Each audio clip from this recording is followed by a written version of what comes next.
we need people who have had tuberculosis to come out and to say that they've had it.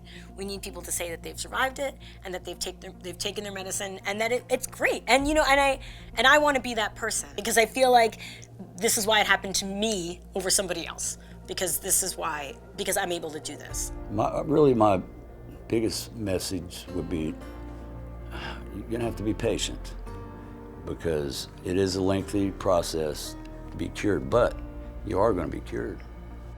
When it first told me about that I had tuberculosis, I didn't think much of it. I just, from my vague memory of what tuberculosis is, I thought it was just some type of like cough disease that you can take some medicine for and you'd be okay in a week or two. And most people think that, okay, it's out here, but it'll never happen to me. That's what I thought. I thought it was over with. I know people still test you for it, but I didn't think it was big enough to reach me. They came to me and they said, we think you have tuberculosis. I laughed as best that I could and told them that nobody gets tuberculosis. And they said, well, we think you have it.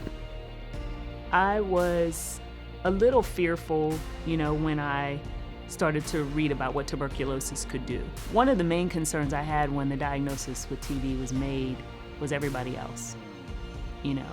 As soon as you learn that you're infectious, as soon as you learn that for the last 6 or 7 months, you've been exposing everybody you see.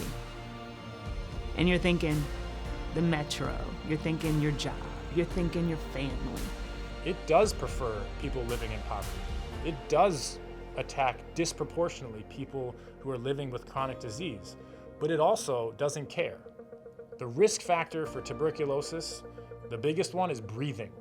Right? Air going in, air going out. There's lots of myths around it, and I just think it's important to educate folks when they see someone like me or anyone else that you may talk to that had the condition.